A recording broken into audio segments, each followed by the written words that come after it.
Welcome to GLOBEWATCH with me, Charles Ebune. Every year, at least 5 million family farms in countries like Cameroon, the Côte d'Ivoire, Indonesia, and Brazil produce at least 3 million tons of cocoa beans. We consume that in the likes of chocolate, one of the best known matters of the industry, producing at least some $11 billion annually as an economic turnover. We have good memories of the chocolate across the world, but do we really have good memories of the entire cocoa industry? My guest today comes from the World Cocoa Foundation and has spent at least a quarter of his life working with the cocoa family.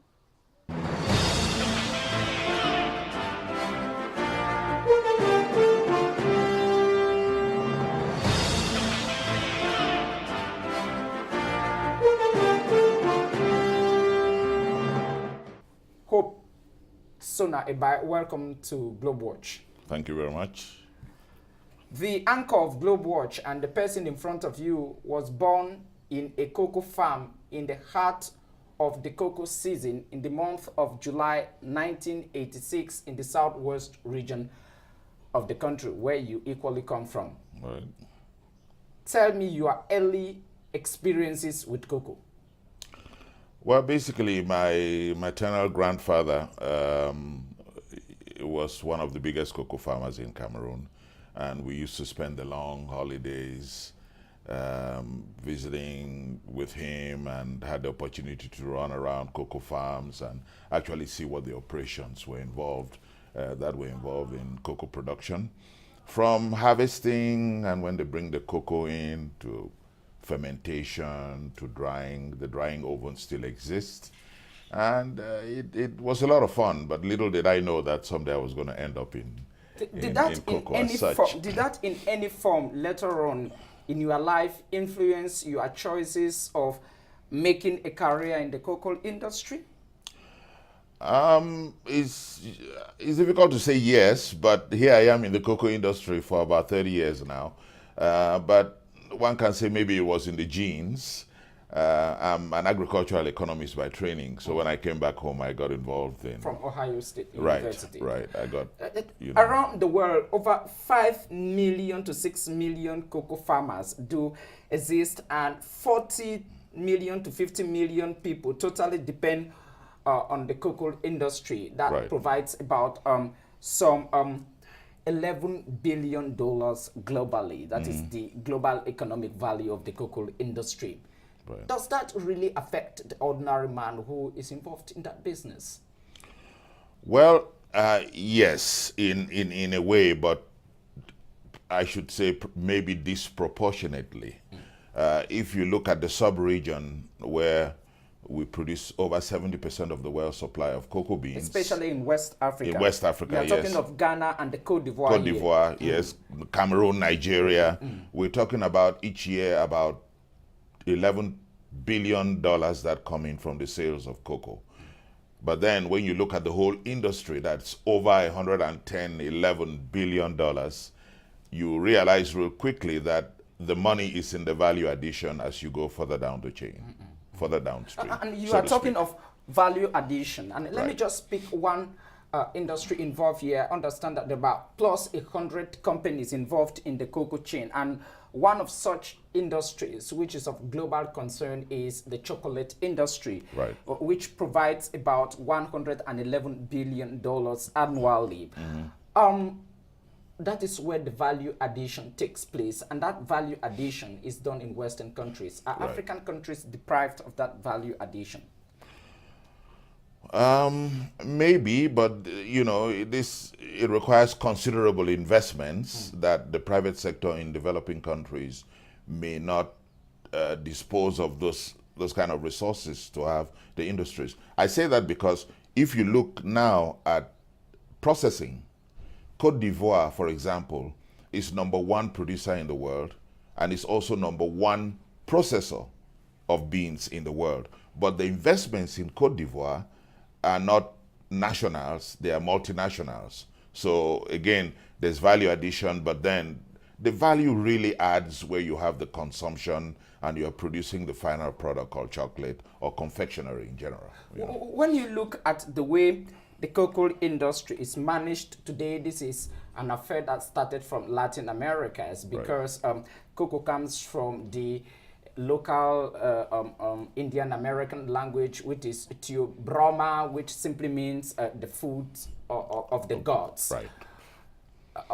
Where that relationship of romance comes in with cocoa, especially with chocolate. Do you have good stories to tell about the cocoa industry today? Good stories, yes. I think cocoa does a lot. Cocoa brings a lot of wealth. Cocoa, you can build a lot of things because around when they talk of cocoa, for example. When they talk of the food of the gods, this is something which is sacred. This is something which is holy. This is something which should be done with a lot of care. But when you look at the labor framework of the cocoa industry and many other issues which are involved today, are we still really talking of the food of the gods? Well, it's the food of the gods. I would say yes, because it provides us with so much in terms of nutrition and in terms of health benefits. You know, there are a few issues maybe with labor. It's a very labor-intensive industry, and it's difficult if you don't have the technology to do it, as is the case in West and Central Africa. Yeah, but it remains the food of the gods because it's been used as a means of exchange. Currency has been used for several different activities, and it brings wealth. It brings a lot of wealth to a lot of countries. Yeah, it brings a lot of wealth, but you have spent more than 25 years in the cocoa business, including your childhood experiences. Few years ago, one of those issues the CNN Freedom Project has been handling is modern slavery in the cocoa industry. You have been in this business for long. I'm sure you had contact with CNN material. Right. Were they substantial to say that the cocoa industry is just one of those areas where modern day slavery is practiced? Well, there are labor practices in cocoa that we need to be careful how we define. If we look on the one hand on the labor conventions that we have in the cocoa business what we refer to as Convention 182, which deals with the worst forms of child labor akin to slavery. We need to distinguish that from child work, which can be associated to some form of apprenticeship if we want to have children interested in cocoa. There are two things at play here. One is the awareness.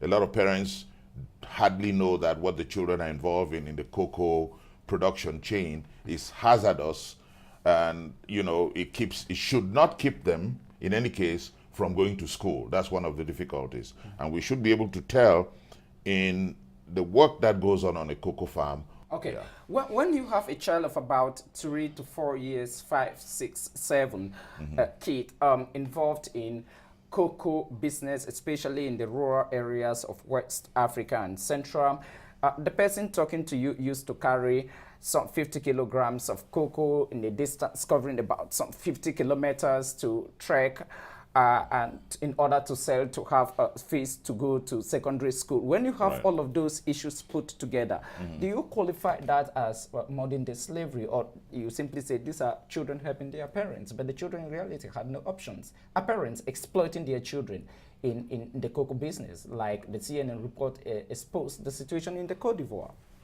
Well, exploitation would be a difficult word to use. Yeah, children should not be involved in all the activities of the cocoa farm, especially those that are injurious to their health, like carrying heavy loads over long distances, and those that are not good for their future, like keeping them from going to school.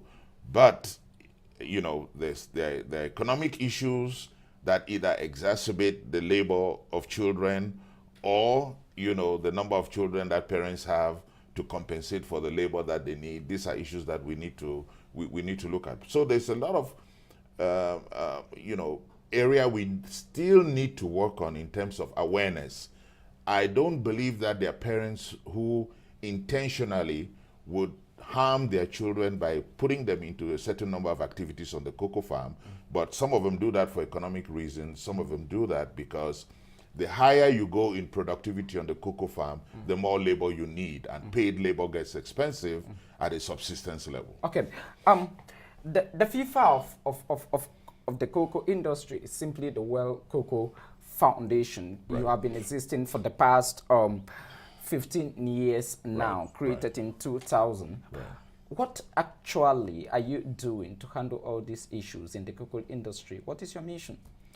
Well, first of all, we signed what is called today the Harkin and Engel agreement with two legislators from the United States who challenged the chocolate and the cocoa industry to take steps to reduce, the child labor issue in cocoa, at least child labor in contravention of ILO 182.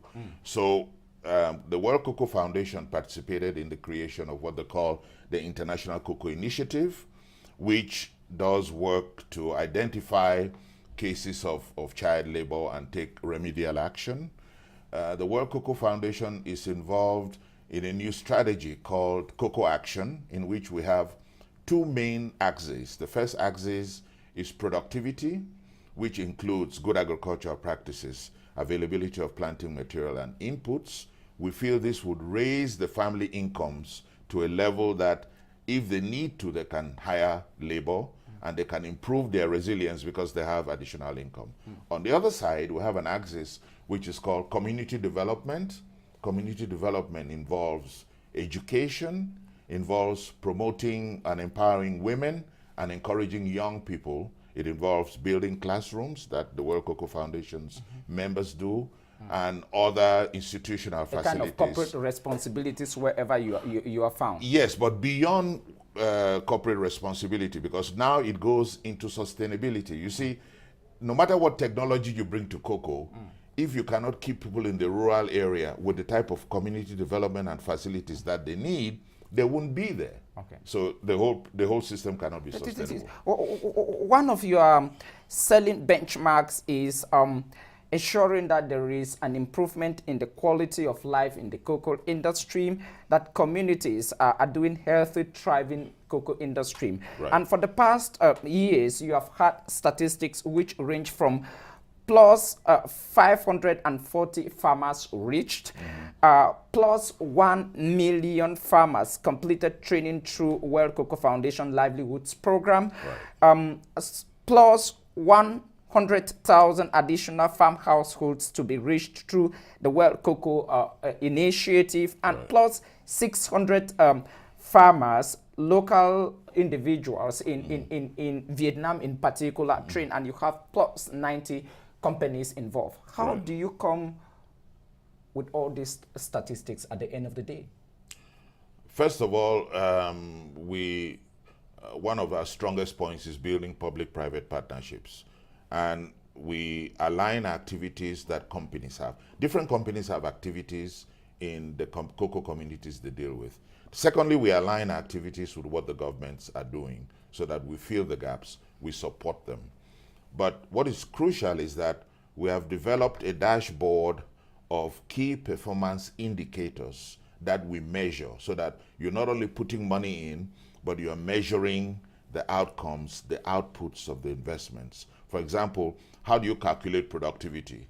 It could be the number of pods, it could be XYZ, but we have key performance indicators for the productivity aspect and for community development, the livelihood aspects that show that we are doing progress. We're making progress in the rural area, where it's rural water supply, schools. Are you sure these statistics are real? Because when I get such statistics, I am amazed. But the local realities of the field, including the Kumba area, where you come from in the southwest region of the country, is that you meet people in abject poverty who produce cocoa, who with very bad road networks, accessibility issues. And when you come with such statistics, somebody can tell you that these are cooked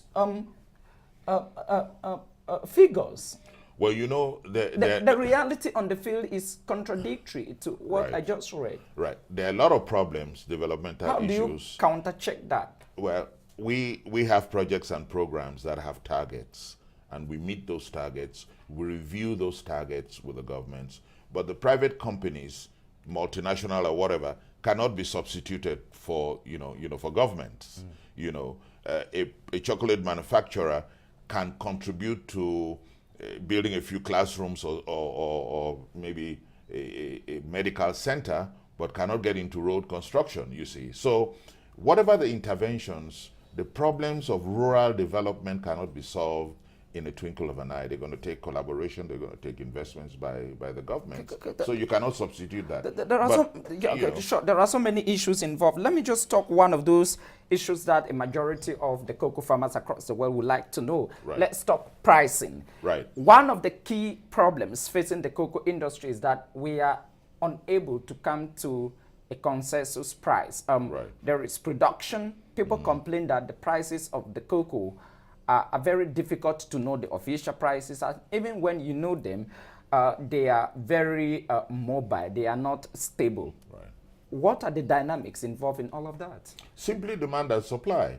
And also, there are a few factors that affect price formation. It could be investment funds that come in and, take positions on the world market. It could be, rumors. I remember before the late head of state of Cote d'Ivoire, Houphouët-Boigny, passed away, the situation of his health affected, the prices, because nobody knew what would happen after him if the supply of cocoa from Cote d'Ivoire would be as steady as it was. But basically, you come to a demand and supply situation. And in that regard, let me say that the production and the consumption of cocoa have been increasing almost at an equilibrium.